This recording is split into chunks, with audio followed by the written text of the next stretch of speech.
ഇപ്പോൾ നാം കാണുന്നത് മഹാനായ സയ്യിദുന ഇബ്രാഹിം ദുസൂഖി റളിയല്ലാഹു അൻഹുവിൻ്റെ മഖാമിലേക്കുള്ള കവാടമാണ് നാം കാണുന്നത്. തൊട്ടടുത്തായിട്ട് തന്നെ അതിനോടനുബന്ധിച്ചുള്ള ഇബ്രാഹിം ദുസൂഖിലെ ദുസൂഖ് മസ്ജിദ് നമുക്ക് കാണാം. വളരെ വിശാലമായ മസ്ജിദാണ്. അനവധി ആളുകൾ നിസ്കാരത്തിനായി പങ്കെടുക്കുന്ന വലിയ വിശാലമായ മസ്ജിദാണ്.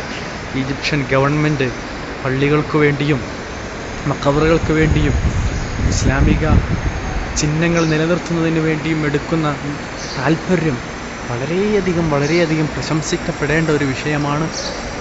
അൽഹംദുലില്ലാഹ്, ഇത്തരം ആസാറുകൾ നിലനിർത്തിപ്പോരുന്നതിൻ്റെ ബർക്കത്ത് കൊണ്ട് മാത്രമാണ് ഈജിപ്ഷ്യൻ ജനത നിലനിന്നു പോകുന്നത്. നമുക്കേവർക്കും സുപരിചിതമാണ് ഇബ്രാഹിം ദുസൂഖി തങ്ങളുടെ ഈ പള്ളി.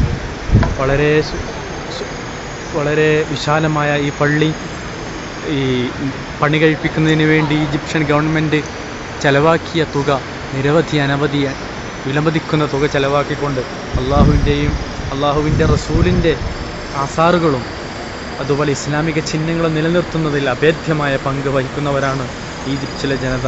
അതുകൊണ്ട് തന്നെ അവർ എന്നും സുരക്ഷയ്ക്കും പ്രശംസയ്ക്കും പാത്രമായി തീരുന്നവരാണെന്നതിൽ സന്ദേഹമില്ല.